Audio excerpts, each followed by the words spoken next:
Hello there, good evening. Welcome to Look North. Our top story tonight. A grieving mother's shock as her son's killer posts a video tour of his prison cell on social media.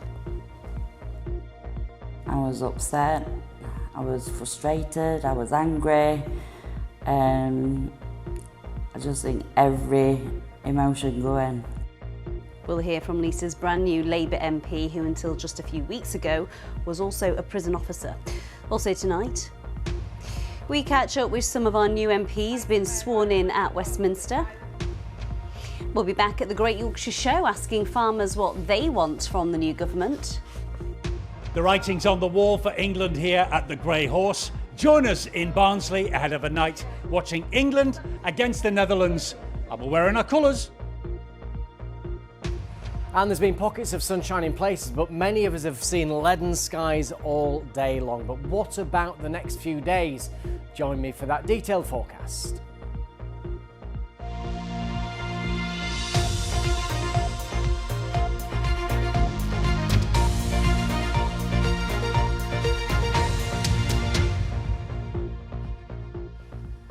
Hi, thanks for joining us this Wednesday evening. An investigation has started after a murderer from Doncaster posted a video on social media showing off his prison cell. Amrit Jagra is serving a minimum of 26 years in jail, but a video of his cell was uploaded to his Snapchat account. He stabbed to death two young men in the street in Doncaster. The mother of one of the victims contacted us here at Look North after seeing the video. Our social affairs correspondent Emma Glasby reports. Posted on social media. At first it appears to be a video of a normal bedroom, but it's the prison cell of a murderer. An investigation has started into how a killer can film a video from jail and upload it to a Snapchat account. Amrit Jagra stabbed to death two friends who were on a night out in Doncaster. Ryan Theobald was 20 and Yanis Kozlovskis was 17. Ryan's mother is horrified. I was upset, I was frustrated, I was angry, every emotion going. What upset you the most when you were watching that video? Everything about it. For one, how is he sharing it on social media? Two, how is he allowed all this stuff? I know they're allowed to wear normal clothing, but he's got sprays, he's got Xbox, he's obviously got a phone, speakers in his room, everything what a normal bedroom would have.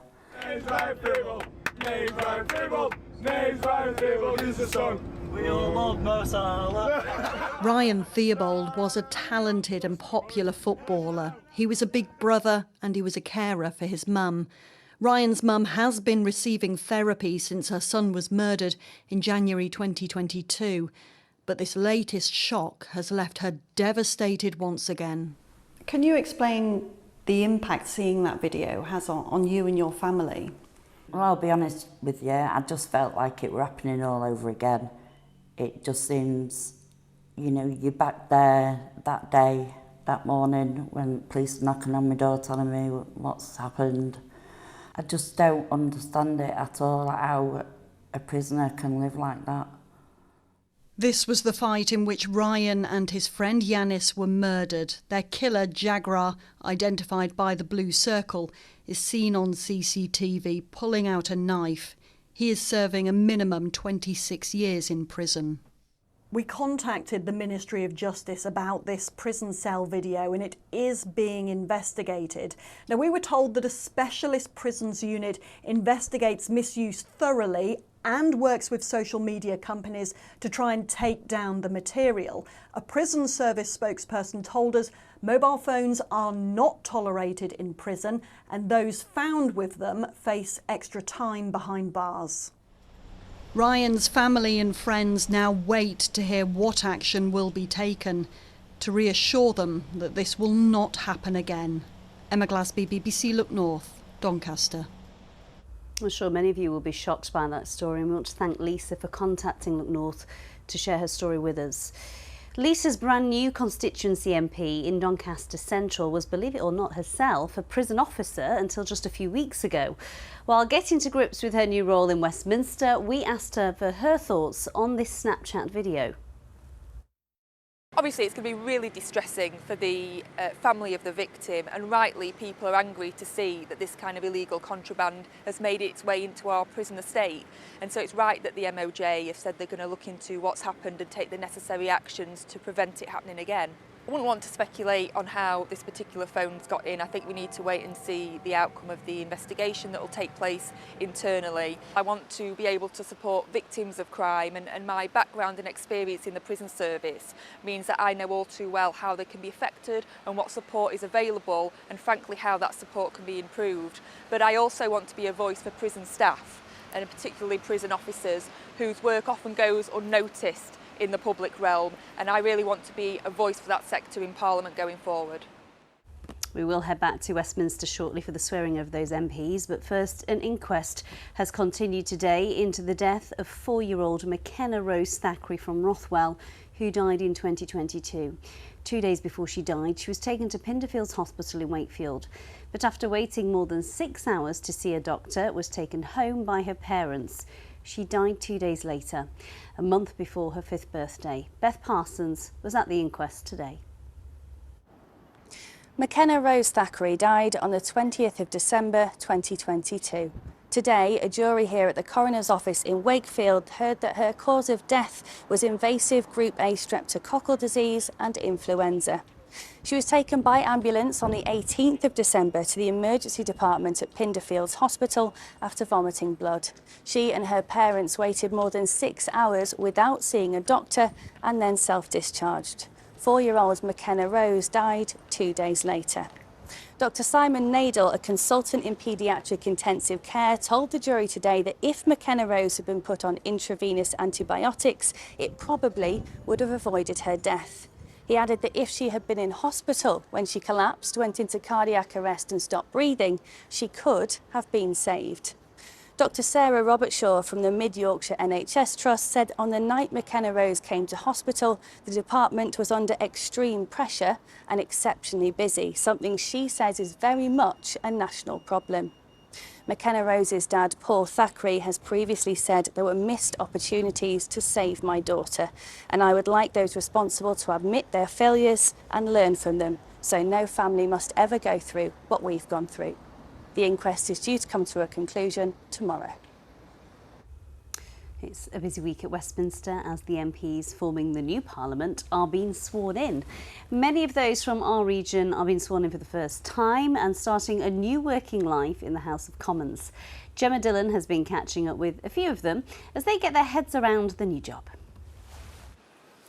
First day of school, first day of university, first day of a new job, all rolled into one. That's how today has been described to me by many of the new MPs here. Now, although they became MPs in the wee small hours of Friday morning, they can't actually take part in any parliamentary business until they've been officially sworn in. And that's the process that's underway at the moment. They did all come together, though, in the chamber yesterday to select a new speaker. And so great is the government majority, is the Labour majority, that they can't actually all fit onto the government benches. Some of them had to sit in the gallery. I was surprised at how small the chamber is, and everybody says that, but that we literally can't fit in. So on the training, the Labour MPs were taking over pretty much all sides, and when we had the House sitting, the Labour MPs were upstairs because we were in the gallery. We couldn't physically fit into the space. My parents were furious. They couldn't see me on the telly. So next time I'll have to try and get my space downstairs. All change for Conservative MPs as well. Now, Keighley and Ilkley, we've long talked about being a bellwether seat that tends to return an MP of the government of the day. No longer. Robbie Moore, Conservative MP, has been returned to Parliament. Now, he became an MP for the first time in 2019, so has only known time in that place in government. So it's a big change for him as well, to sit on the opposition benches. Of course, in the chamber it feels completely different.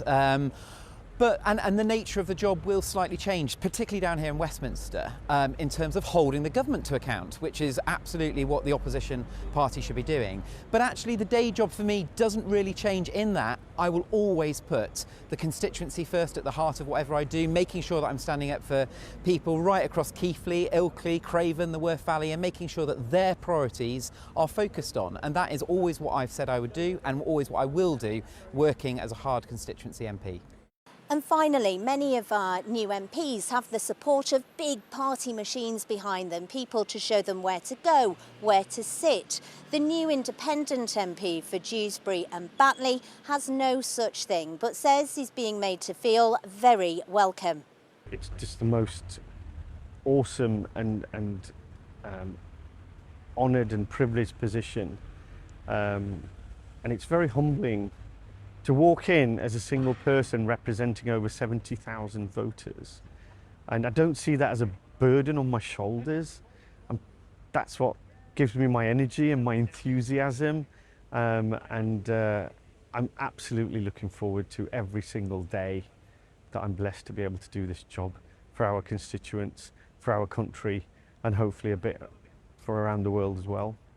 Iqbal Mohammed there, he's being sworn in tomorrow, and that's when this process ends and the new Parliament is really up and running. Gemma Dillon in Westminster for us there. Well, day 2 of the Great Yorkshire Show has coincided with day 3 of that new Labour government, and the new Secretary of State for Environment, Food and Rural Affairs, Steve Reid, arrived in Harrogate early this morning on a fact-finding mission to quiz industry experts and farmers. Olivia Richwald was there too. After yesterday's soggy start to the Great Yorkshire Show, today began in a more optimistic fashion. But does the recent change of government mean a brighter future for farmers? On day 3 of his first working week in government, Steve Reid, the new Secretary of State for Environment, Food and Rural Affairs, was here.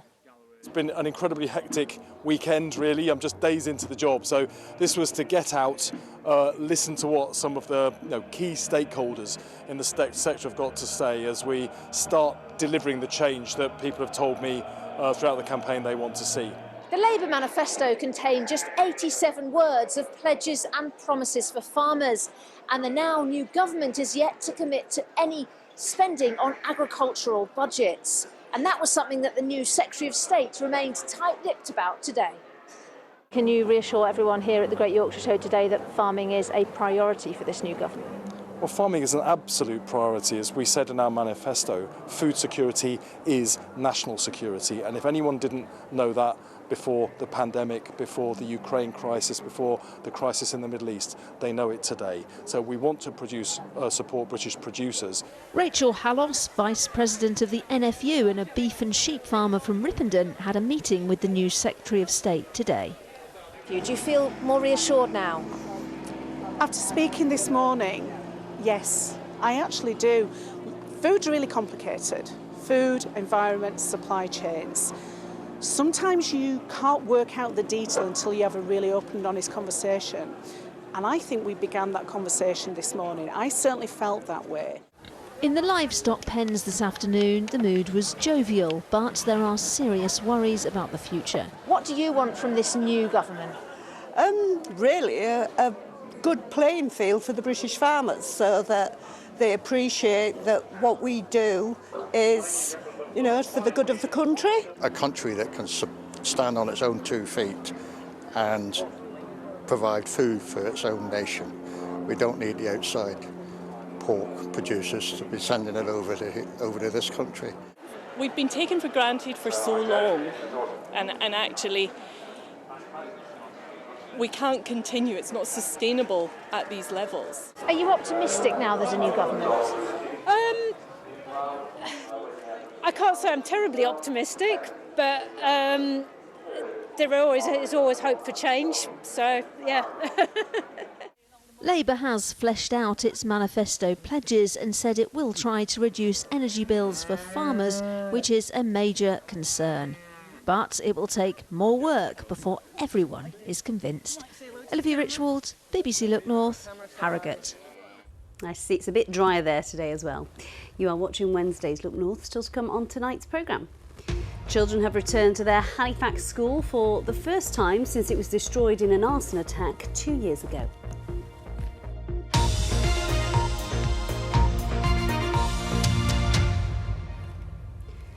Let's have a look at some of the stories from across our region now. A man has been jailed for 13 years after being found guilty of raping 2 children in Rotherham as a result of investigations by Operation Stovewood into child sex abuse. 43-year-old Adam Ali, who was known as Razwan Razak, at the time of his offending was convicted of 3 counts of rape and 3 counts of sexual assault involving girls as young as 12 and 13 between 2002 and 2004. Ali was released from prison in April 2023 after serving 11 years for separate sexual offences. And in a separate court case, 76-year-old David Sainer was also found guilty of using his limousine company to groom and sexually abuse teenage girls in Rotherham. Sainer was found guilty of a series of child sex abuse offences dating back to 2005, again as a result of investigation by Operation Stovewood. He will be sentenced in August. Over £350,000 worth of drugs have been seized by police following raids in Doncaster. South Yorkshire Police discovered 4 cannabis factories in properties in Hexthorpe area at around 7 a.m. yesterday morning. 4 men were arrested and have been charged with producing a Class B drug. Business owners in Neepsend in Sheffield say their customers are being driven away by the introduction of a new parking scheme. The council has introduced double yellow lines across Neepsend and Kelham. They say it's to stop city centre commuters taking all the free spaces. But now some businesses have told the BBC that they're the ones suffering. Well, it's only been now 2 weeks and I'm down 20% already. Both weeks. Footfall is shocking. You don't see nobody walking around anymore. You'd see families coming into the area, perhaps walking up to Depot Bakery and other businesses around the area. There's no footfall, there's nothing. Well, Sheffield Council says the double yellow lines have been introduced to improve safety, reduce the impact of traffic and make it easier for businesses by getting rid of commuter parking and dangerous parking.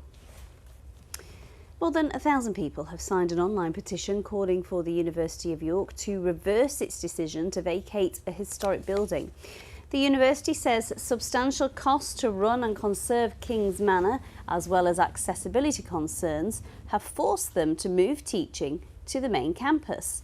Campaigners say the Grade 1 listed building, which was built in the 13th century, could be put at risk by the move and students' education will suffer.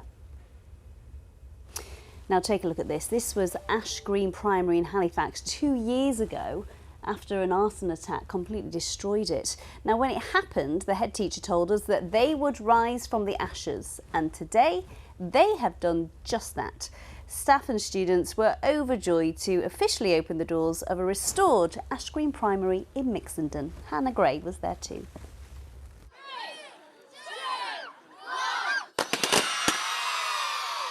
It's the day that Ash Green Primary School has been waiting for. It's the opening of their new building and it's been 2.5 years in the making. In February 2022, the children and local community were traumatised after their school was set on fire. Classrooms and precious items were burnt to ashes. To drive here and see the community and the children and the staff out on the streets watching the place that, that they love, the heart of the community being burnt to the ground was absolutely harrowing. It was devastating. It had been the result of an arson attack. Aaron Foster broke into the school before setting it alight. He was jailed for life in 2022. The community rallied round and now the school is completely restored. Obviously after over 2 years out of the building, and just an immense sense of pride really that we've managed after all this time to build back bigger and better, and the children have got the nicest learning environment I think any group of children could have. The children also seem impressed with their new school after an extremely turbulent time. I was about 9 when the fire happened and I felt shocked that a building I was in a couple of hours ago was just already burnt to pieces. I didn't expect it to look like this. I thought it was going to be a bit boring, to be honest. But then I came in and I saw how nice it were, how high it is. I feel like the classrooms are really nice, not squished together. pretty like mind blowing that I'm already in a new school building, and that was literally stood on top of the one that got burnt down not even quite long ago. Calderdale Council say it's taken a lot of hard work to rebuild the school, but it shows the resilience of the Mixendon community. After 29 months in temporary classrooms, the children are finally back where they belong. Hannah Gray, BBC Look North, Halifax. I bet it's nice to be home. It looks great, doesn't it? Now, are you excited?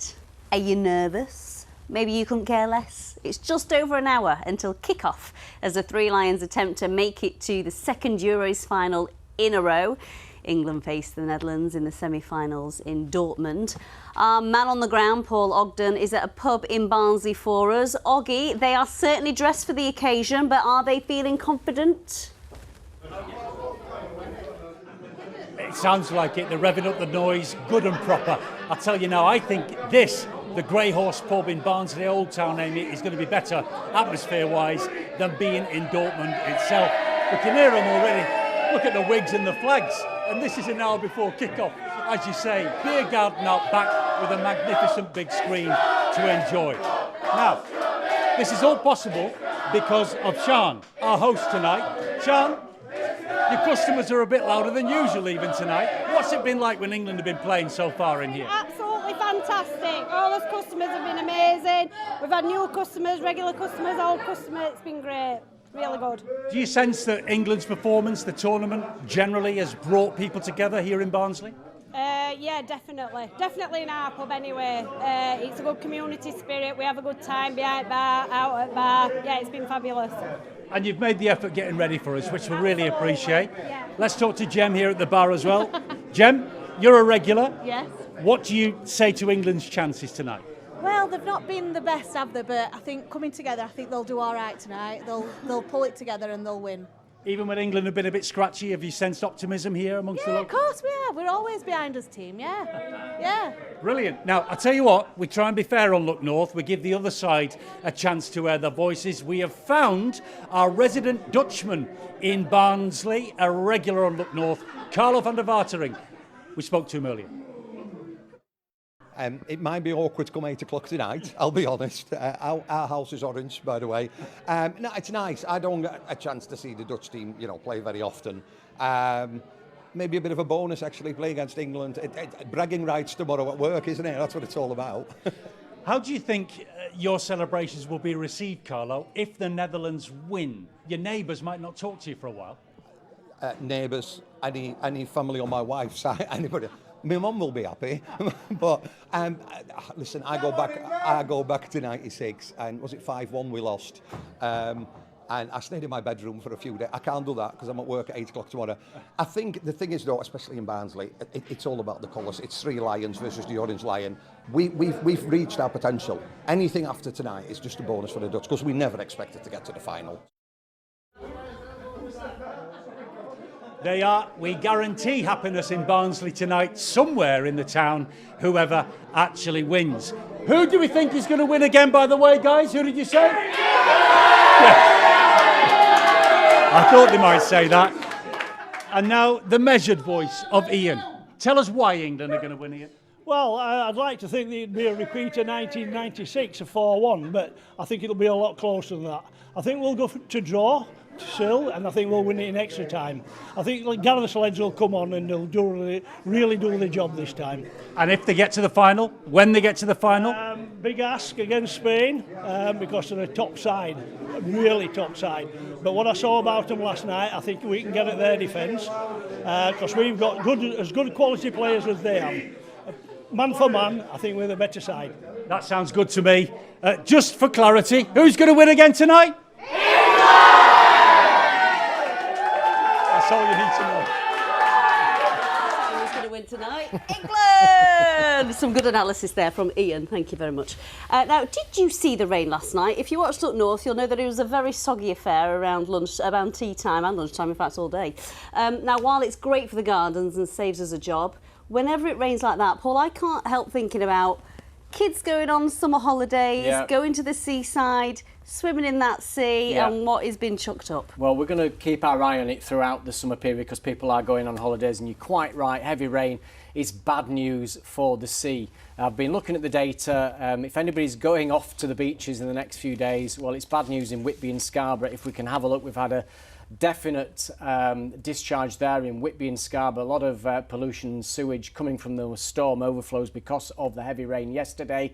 We've got 2 more, Robin Hood's Bay and Sands End, where there's a forecast of poor bathing water quality. And then let's hear it for Filey. Filey's escaped, and Filey is the only main beach in Yorkshire that's clean enough to bathe in. Let's not forget, Yorkshire Water will say that these storm drainage systems are designed to overflow into the seas and into the rivers, but it is something that we're going to keep our eye on because, of course, who wants to go in the sea when there's sewage in there? So that's something we'll keep our eye on in the next couple of months Yeah, of it'd be summer. good to have some updates over the summer period. Thank you, Paul. Yeah, OK, we've got some blue sky. I've got a couple of pictures to show you before I get onto another unsettled story forecast-wise over the next few days. That was Sandy and Honley actually spotted a bit of blue sky earlier today, and if we go right to the other end of our region, that was the lovely Bempton Cliffs, where there was a little bit of sunshine in places. The rest of us have had a lot of cloud. Addresses on your screen right now if you've got any pictures you want to send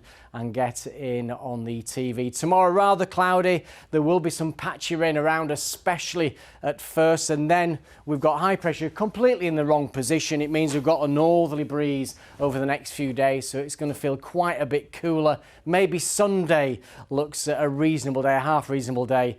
Most of us should be dry with some sunshine. Now, we're looking at this area of rain across really County Durham, the far north of North Yorkshire. That's going to sink southwards over the next few hours. So it does turn a bit dreary, patchy outbreaks of rain and drizzle sinking southwards overnight. At least it's a fairly mild night. We'll see temperatures around 13 Celsius. That's 55 Fahrenheit. Tomorrow's high water times. There we are. Let's highlight Filey. Clean bathing water at the moment, 8:27, and again at 9:06. So it's a dampish start, a lot of cloud, a lot of greyness, some patchy rain across more western areas at first. Elsewhere, it should become drier and a little bit brighter, but you can see there's a hint that we could hang on to some patchy rain and drizzle in some western areas on and off through the afternoon. But further east, it should be dry. Look at these temperatures. That's miserable for July, 15 or 16 degrees. Thursday evening, little to change things. It's rather cloudy with a bit of patchy rain, mainly in the west. That's the forecast. I have a feeling Filey's going to be very busy the next few days after that. Might be. Well, that is it from us. Remember, kick-off is at 8 p.m. Come on, England. Enjoy the match. Mark Cancel is here with your late news. That's it from us. Bye-bye for now.